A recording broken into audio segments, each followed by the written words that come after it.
right, courtesy of Sway in the Morning with Heather B and Tracy G. Horse. Yes. We are in a segment called Bridge Business. We've been doing Bridge Business since what year? Like 2019. We've been talking about boxing. Prior to that, we've had everybody from Shakur Stevenson to Lennox Lewis. We've had them all. We had a lot of greats on the show before people were putting them on the show because they didn't know who not Lennox Lewis, but they didn't know who Shakur was at that time. And we've been really, not because we stepped in the ring, but because we love boxing. And for the boxers who are joining us today, this is something that Horse and I, we've been watching boxing since the 70s. I love telling the story of seeing Muhammad Ali on TV, being old enough to witness that. Hagler and Hearns, Sugar Ray Leonard. I've seen a lot of Roberto Duran. I've seen them all. I grew up watching this stuff. Grew up fighting in the streets before I got into hip-hop and got into track and field. And so it's just really great that in this day and age that we can have some of the most legendary boxers that ever step inside of the ring come join us this morning, Horse. Now I got my good friend Steve Espinosa, who I grew up playing basketball with in the Bay Area. He's here with me. You know him from Showtime Sports. You know him from PBC. You know him. Here he is. Steve Espinosa is back. Oh, man, I'm excited because one of the things, everybody in here, Sway, you, me, Horse, Tracy, we can all relax. Yes. Because we're not going to get another word edgewise in this show with these two guys right here. Because we got two of the best talkers in the game. Antonio Magic Man Tarver, he was a 96 Olympian, part of the legendary Olympic team in 1996. Light heavyweight world champion multiple times. You remember him from the famous knockout, you know who I'm talking about. We all, one of the quotes. Yep. And also, you know him as a boxing announcer. You know him as Mason Dixon from Rocky Balboa, movie star, commentator.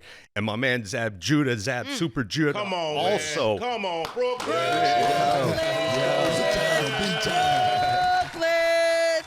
Also an Olympic, and he was the undisputed welterweight champion of the world for several years. I go back for a long time with both these guys. Zab, I used to see Zab, on the undercard of Tyson fights. That's how he came up, wearing his army fatigues, everywhere Tyson was. This was Mike Tyson's little brother, from Brooklyn. So I'm proud to say, look, I've had working relationships with both these guys. They're great guys. They're great talkers. Now, the rest of us can lay out because that's it, right? Yeah, that's Antonio Tarver is here. Zab Judah is here. And I got to shout out my brother, Justin McCrae, who helped us get these guys here today. Jay, we appreciate you, man. Man, get in the camera so they can see you. Just come wave. Just. There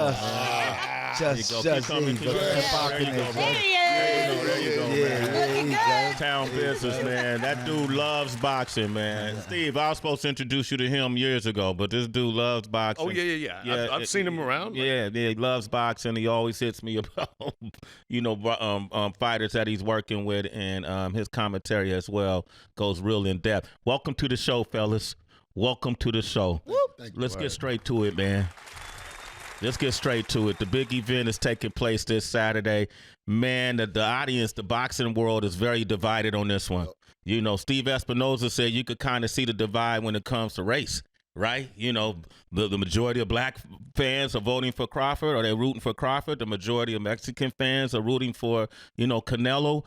I want to know from you guys, based on your expertise, how do you see this fight playing out? Zab, I want to start with you. For myself, I think it's going to be a very excellent fight. It's going to be a very intriguing fight from the beginning. But I think that once the fight starts, and my prediction, if Bud comes in the ring, because that's my prediction of who I think is going to win Bud. Okay. So I think if he comes in, starts fast, starts letting, Bud go, start out with right-handed and he switch up to the left-handed style, busting Canelo up, making him miss, hitting him with great counter punches and counter shots. By the 11th round, he'll be softened up, and we can sit him down. Sit him down. Sit him down. Hold up, Zab. Hold up, man. We have never seen this. Anybody sit down Canelo Alvarez. So let's say Terence Bud Crawford has been doing things that we've never seen done in boxing before. He's been doing it. Really, what is it that he's done? And by the way, I'm a Crawford. I'm a Crawford guy.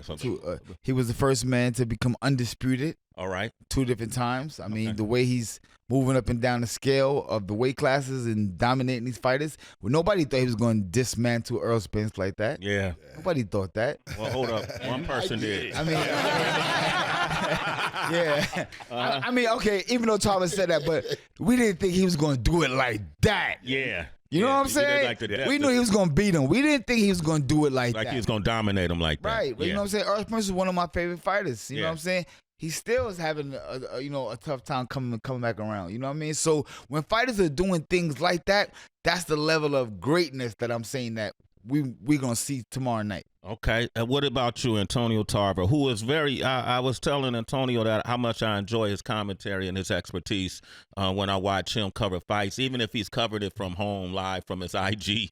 You know, I love what he has to say. You do not hold back. How do you see this fight playing out?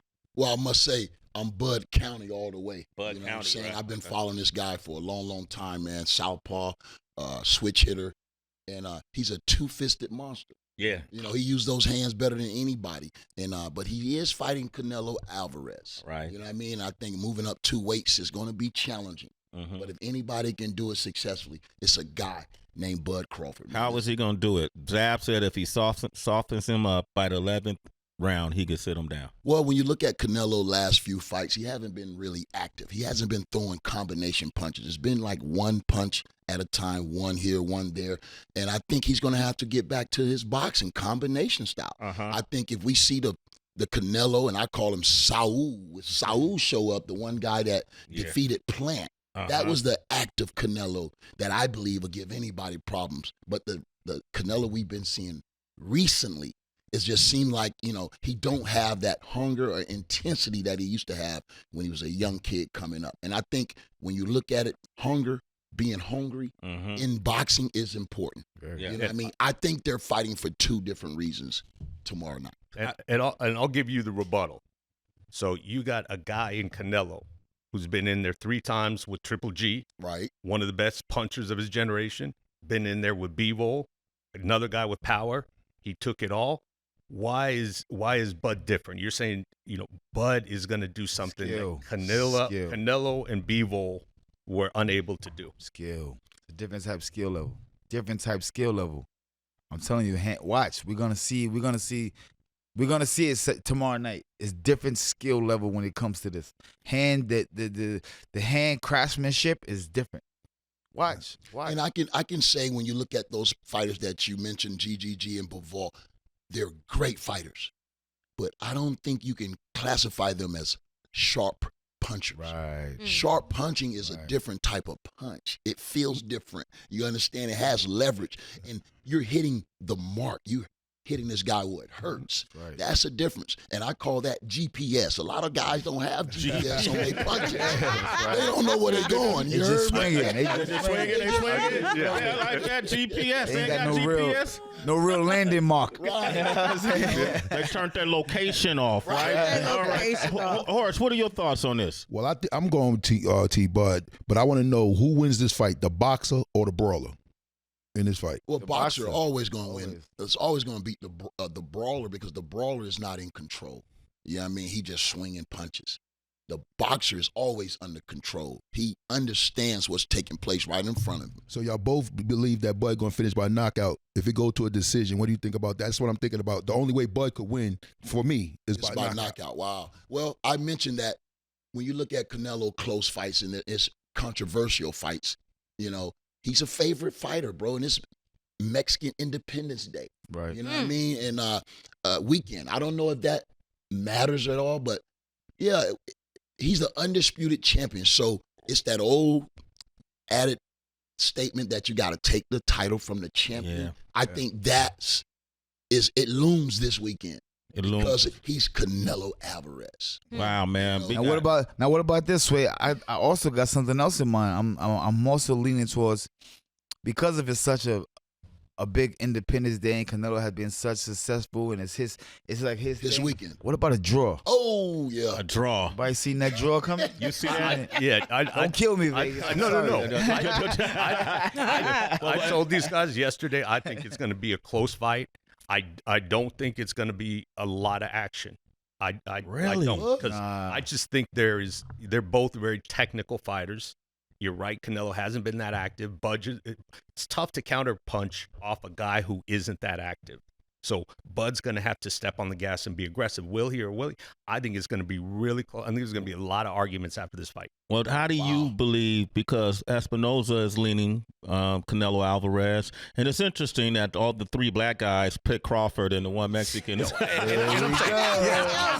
saying, yeah, I mean, like a California I'm prison. not saying, well, yeah. I thought Antonio was Dominican. Antonio. I mean, They come this dark. Antonio. They come this dark, bro. They do. All right, they do. But how does Canelo win? Look, I think it's skill. I think it's pace. And I think it's being more comfortable in the ring. I mean, it worries me a little bit. I mean, you guys, I have not been in the ring. You guys have. But it worries me a little bit when I look at Bud and how jacked he is. You know, how muscular he is. I mean, you know, there's a long history in boxing. There's like a prejudice against being muscular. And he's put on a lot of muscle. No, I think that you guys are looking at Bud and say, because he came into this fight bigger than Canelo. Everybody thought Canelo was going to be such monstrous over him and supersized. And when he came here and he looked bigger than Canelo, they're like, wait a minute. But I watch some shadow box. I watch his pivots. I watch his moves. See, all of that means something. Me and Tarver were just talking about this. Them little sharp pivots and them sharp moves, when you carrying that weight and you're not carrying it right and it's not well saturated in your body, it's not going to turn the same. But when it's good and it's sitting right with you, you could... You know what I'm saying? Zab, that's what I seen Bud Crawford doing. I like that you mentioned saturation, because I was thinking to myself, and I want to know this from both you, Zab and Tarver. When it comes to learning a new skill, right, to bring into the ring, for both of y'all, how long did it take for it actually to be almost like buried in your muscle?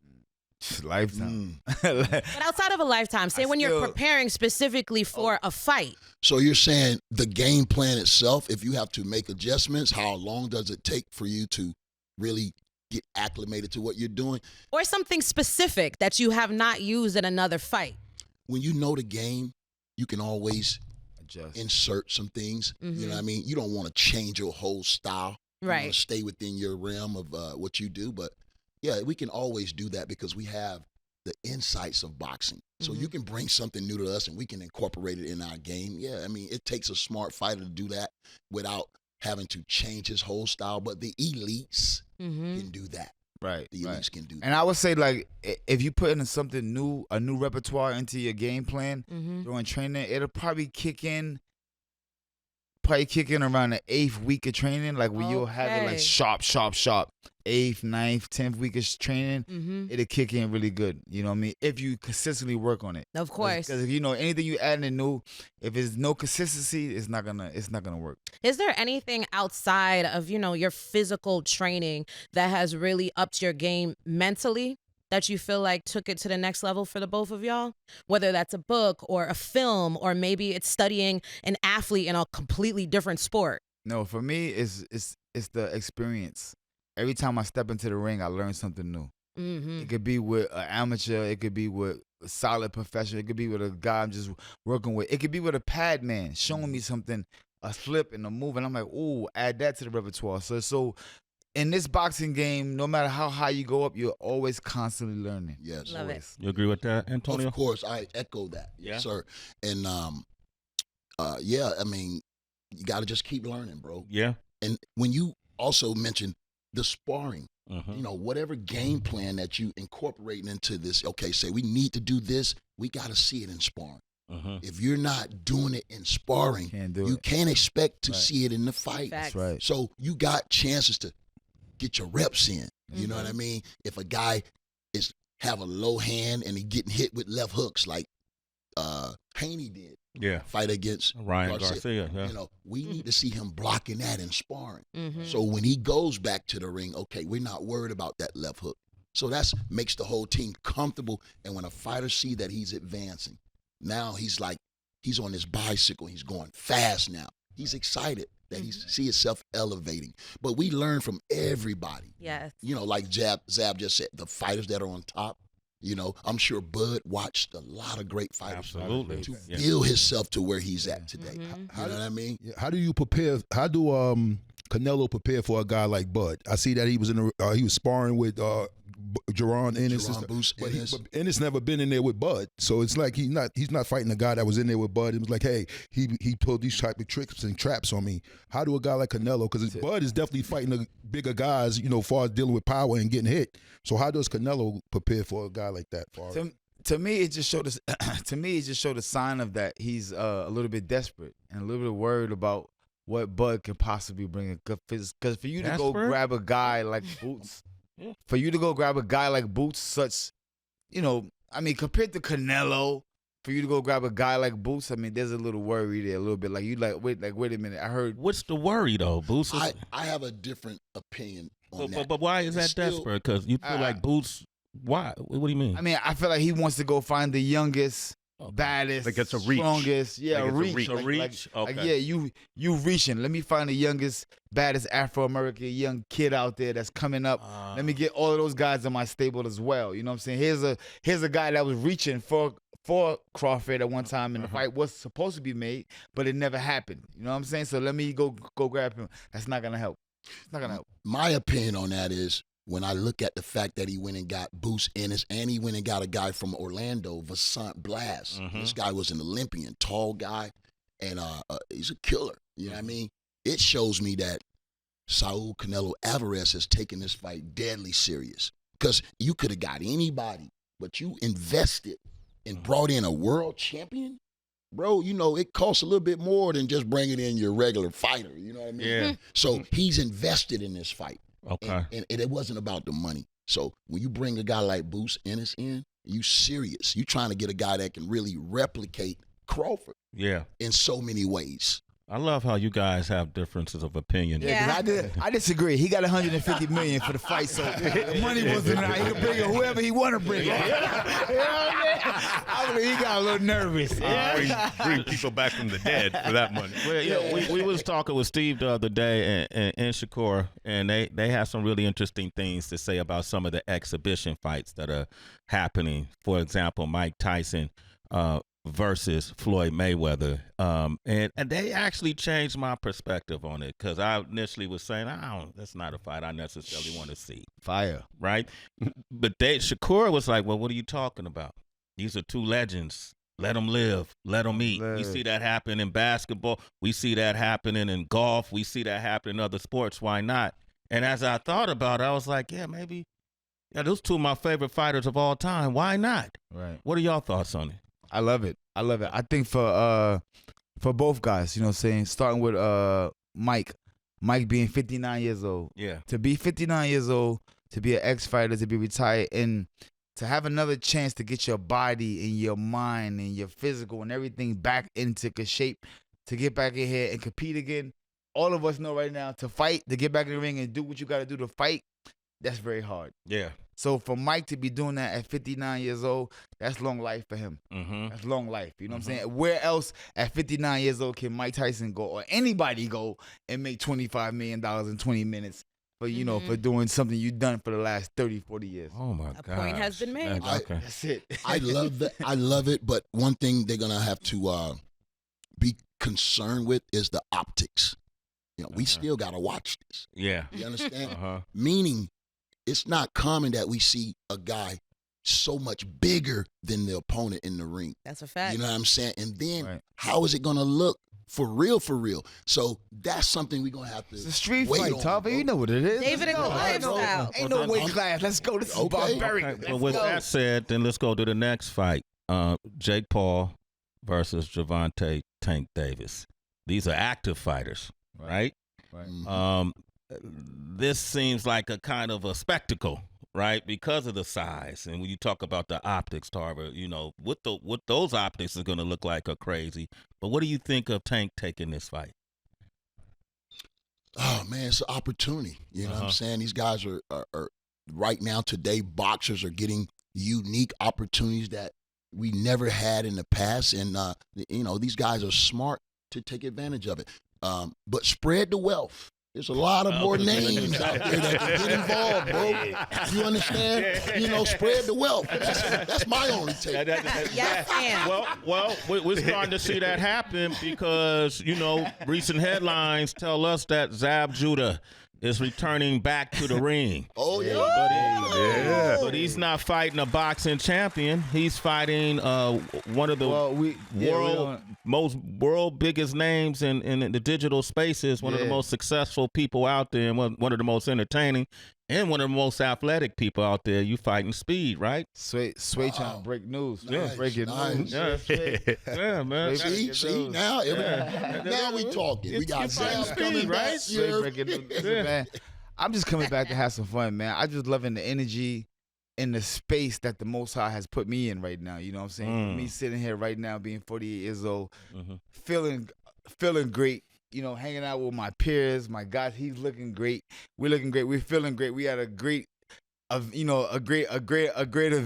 You know what I'm saying? And this is boxing. This is what I've done since the age of 6 years old. From 6 years old to 41, I've done nothing. I never played no other sports. I never done nothing. I never had a job. I never did nothing. So this is what I love to do. Wow. And when you're still able at this age to still get in there and move and groove and shake and bake and play and all that and have fun with the best of them, I don't think that it's your time to hang him up. I think I Show Speed is about, what, how old is he, 20 something? Yeah, I think Speed's a young guy. Yeah, He's a young guy, right? Yeah. How did this even happen? Like, were you a fan of his? Was he a fan of yours? How did y'all? Well, you know, it's the behind the scenes team. You know what I'm saying? They putting everything together still. You know what I'm saying? And we just going through the motions. You know what I'm saying? I think it's great for the culture. You know what I'm saying? He's a young, fast.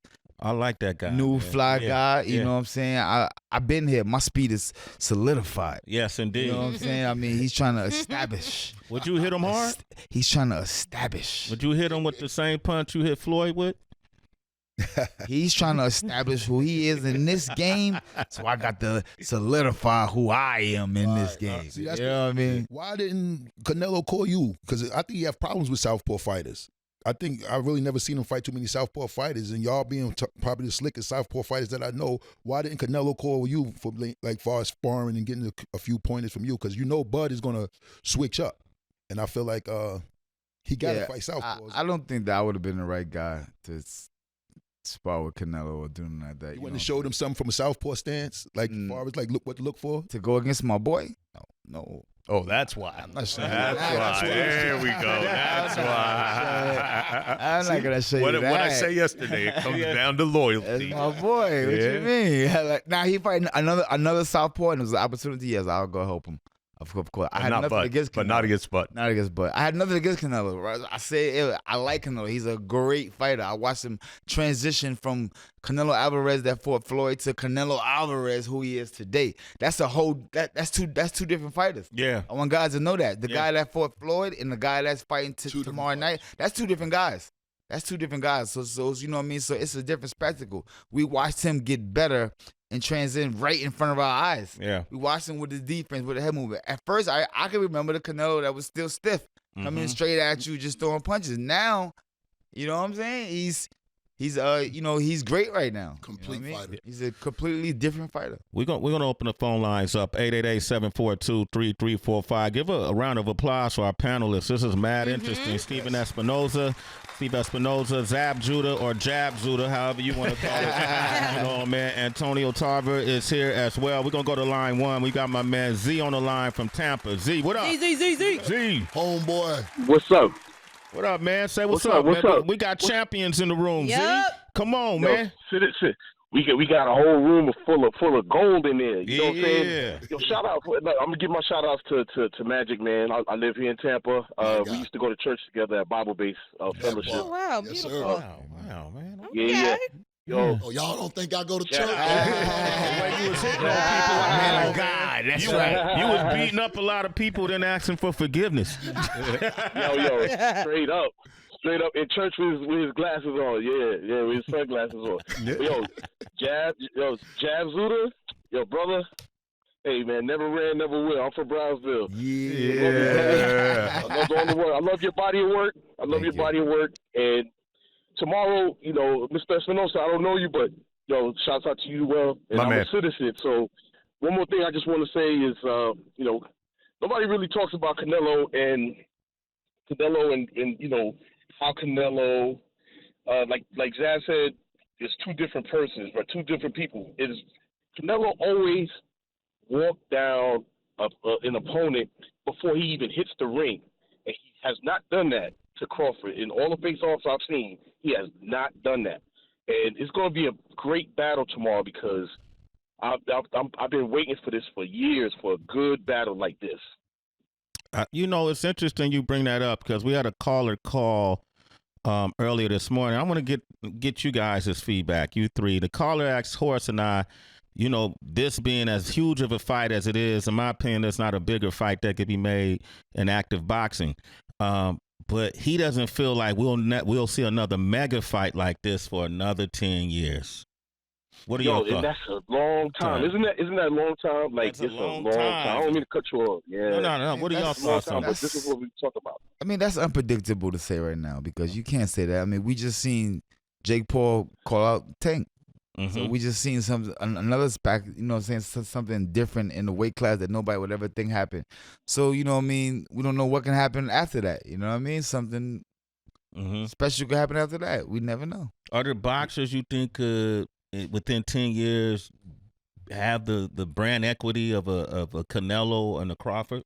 Yes. Yes, it's always going to be the next guy up. It's always going to be the next guy up. Remember, one fight. No. Remember, I'm saying like this. Oh, okay. Remember, one fight could put you right back on top. No, it takes one fight, and a guy come out of nowhere, and they go, "Whoa, who is that?" And everybody watching them. Now you the household name. You know what I'm saying? You come in there and beat a fighter that you was not expected to beat. Everybody gonna be watching you. So it takes one fight. That's it. Boxing is one punch. And boxing fills a vacuum because I'm old enough to remember when Oscar De La Hoya's coming to the end. People are like, you know what? What's the sport going to do without Oscar? No one knew that Floyd would become the guy who would carry the sport along with guys like Pacquiao. So whatever it is, you can never know who it's going to be. I mean, next mega fight might be Shakur and Tank. It might be a Boots, fight. You got some really exciting young guys coming up. So whatever it is, boxing always survives and adjusts. Might be Anthony Joshua and Shakur. And I'm glad that you brought that point up because I thought that weight classes stand there for a reason. You got these guys.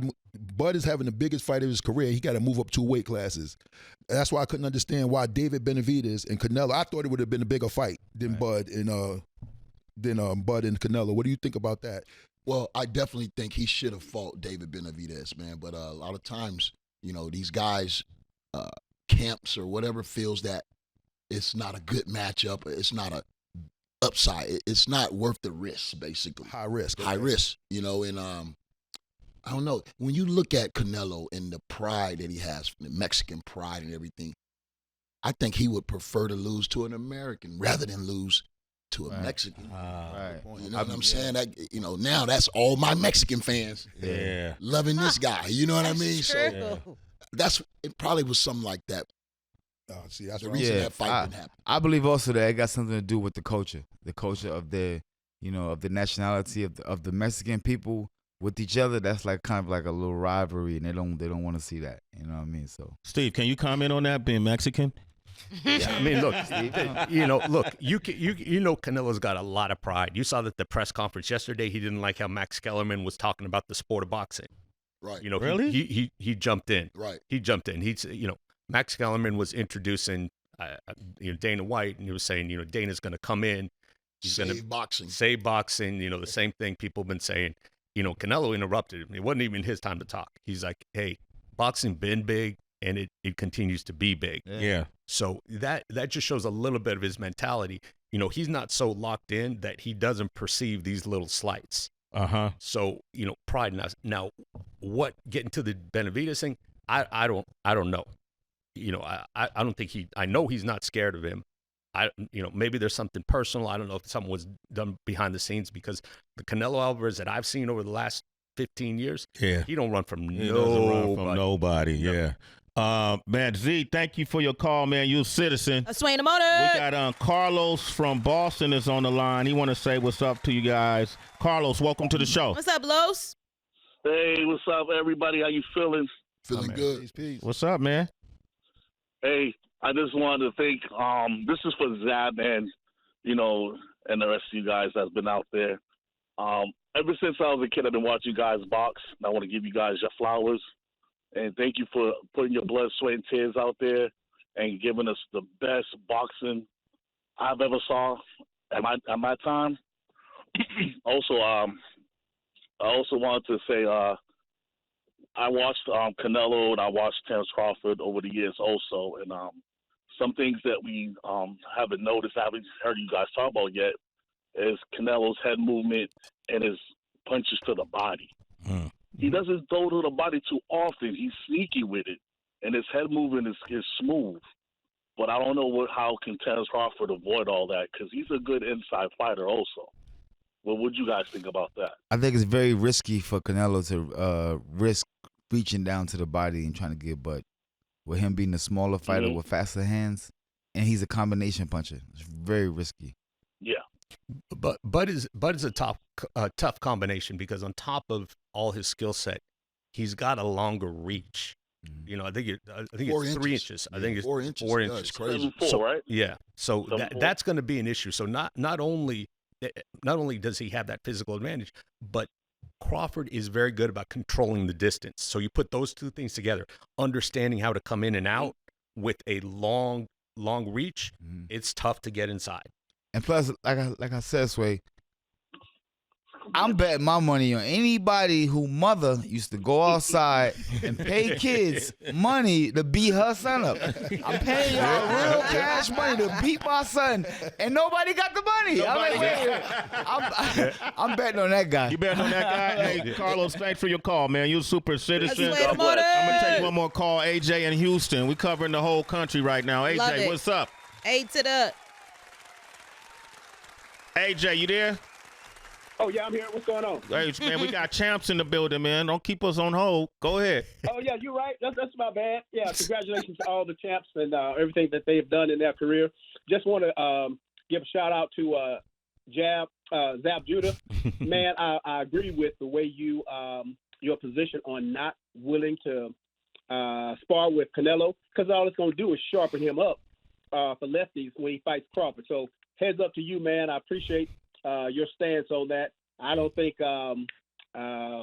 Boots, I don't care for Boots doing that, what he did. They can say it's professional, it's sharpening his game. Now, that's kind of like, dude, you trying to help somebody that's going to go against, my boy. So I don't want to make it a cultural thing, but it is. So, apparently it already is. We already done that. Zab said the boxing culture is like a California prison. Tier 3. Level 4 yard. Yo, AJ, you're a super citizen, Let's wait in man. the morning. All right, and man, I want to give it up for my guests, man. And please, man, can you share with the audience what you got going on now and what's next for you? You want to start, Steve? Yeah, absolutely. Look, I'm continuing to work in boxing. I just became part owner of a Mexican soccer team. Wow. Some other things. Got some business in golf. So a little bit of everything. But when we go to you two guys, I got one question I didn't squeeze in. If you could address it real quick. You guys, you're known for your ability to talk and big personalities. There's a lot of talk today about brand. How have you guys? Tell us what you're up to today, but also tell us how you've stayed relevant, through all this time after the ring, because both of you have used your personality to become more than boxers. For myself, I just making that transition from athlete to businessman is challenging, you know what I'm saying? And you got to have your head on right. For me, it took for me to keep working out, to stay in shape, because a strong body is a strong mind. Yes. Found that when I stopped working out and I was just trying to just hustle and do stuff and not get my workout in, I was bugging out. I was going around. But when I started working out and then started tending to my business, get up, get a good run in, then come back and start up my business, I do well.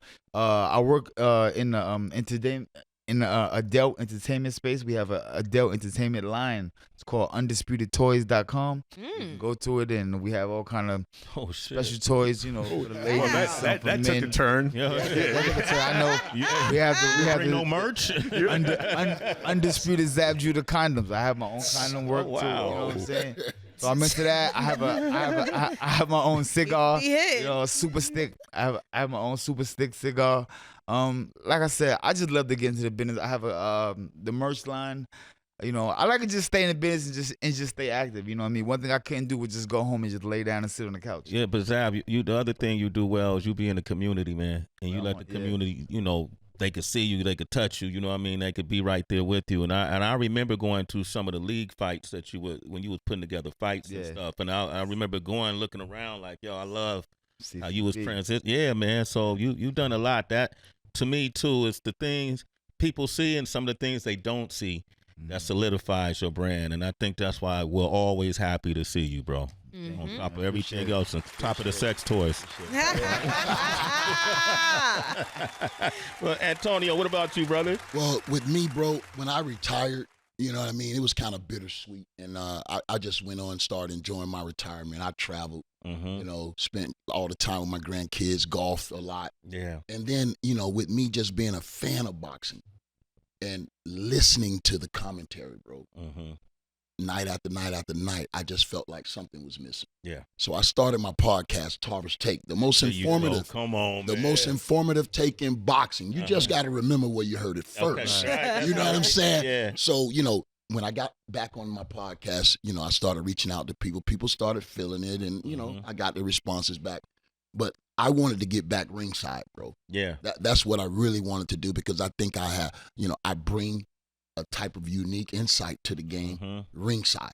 Yeah. You know what I mean? Calling it right when it's taking place in front of us. You know what I mean? So I'm glad to have been working with The Zone. I've had a chance to work with Turkey Al Sheik, now TKO. So I'm right where I want to be. But I'm also managing and training fighters, bro. I see that all the time. You feel me? I got one special fighter. I believe he's special. You know what I mean? What's his name? His name is Kenzel. Give him hell Williams, bro. St. Pete, Tampa. Kenzel. We got another one, bro. Give him hell Williams. Who gave him that name? You gave him that name? I gave it to him, bro. That's Tarver. Word. Yeah. Right. So just giving back, man, and really into these kids, bro. Yeah. That's what it's all about. I want to start, putting on shows as well. Yeah. Just get in the game and continue to work and be an example for these young men. Yeah, I mean, give these guys a round of applause. Let me tell you something. All three of these individuals, man, Steve Espinosa and I go back to teenagers. Zab used to come up to Hot 97 when I was doing the morning show on Hot 97. Oh, my gosh. Remember that, Zab? New York, yeah, man. Zab has always shown up, man. Antonio and I, we'll start communicating just on DMs and what's up, WhatsApp. He'll send me clips of check this out. Yeah. I read everything. Thank you, bro. And I hit them back and so we've all been able to maintain these bonds and these friendships, and that says a lot to your longevity as well, man. I want to say thank you guys for joining us today on this special broadcast coming out of Vegas, the Wynn Hotel. Heather B. Hold on, wait. Also, I got my song out right now, Fight Night Fresh, with me and Johnny Voga. Hey, look that up, DB. It's on all platforms. You rapping? Fight Night Fresh. I'm rapping. You heard? Hold on. Wait, Brooklyn. how'd you say this to the end? Hey, DB, We got condoms, we got toys, we got rap. Before you find this song, give me 10 Crack Commandments, the instrumental, real quick. And then let's get Heather B. Heather B, first of all, my sister. Salute to Tracy G, my sister and my partner in all of this. Heather B, my sister and partner in all of this, has been working diligently on guacamole. Yes. Fresh guacamole. I have never tasted guacamole like this before. Right? And she just did this for you all. D Smoke was supposed to come and he wasn't able to make it. They were going to do a Guac Off. D Smoke from Rhythm and Flow, the artist. He would have lost. Man, D Smoke, you didn't want none of this smoke, D Smoke. Trust me. Thank you. Heather, this is incredible. Yes.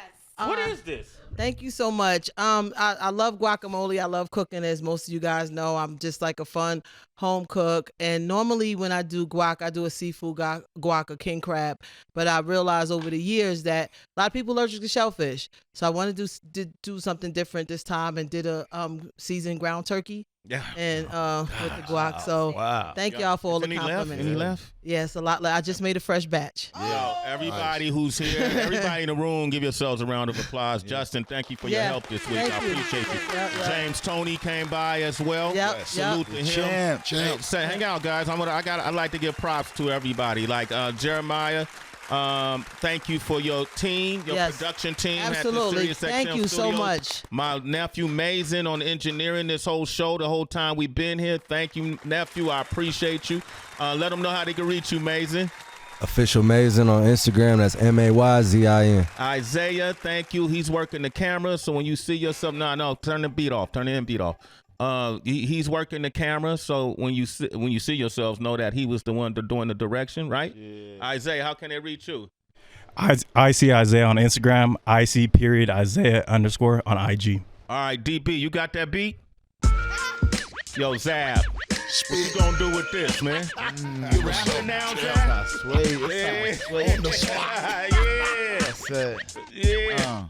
Let me see my verse on this. I said. Like this way, okay. It's 6-time, all black, everything. CCB the mob, address me as president. Black shades at the hall, I'm a resident. My black queen present, we looking like black excellence.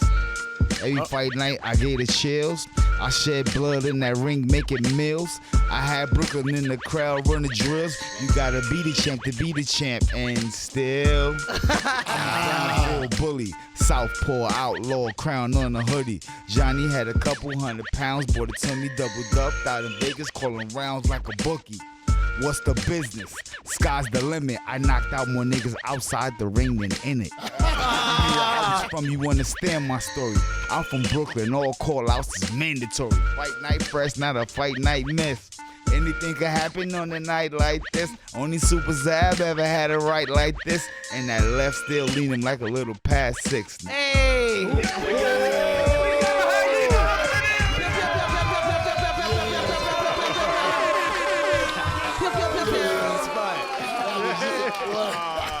That's how you end the show right there, man. Guys, man. Yo, that was nice. Biggie, too. Come on, man. We in the building, man.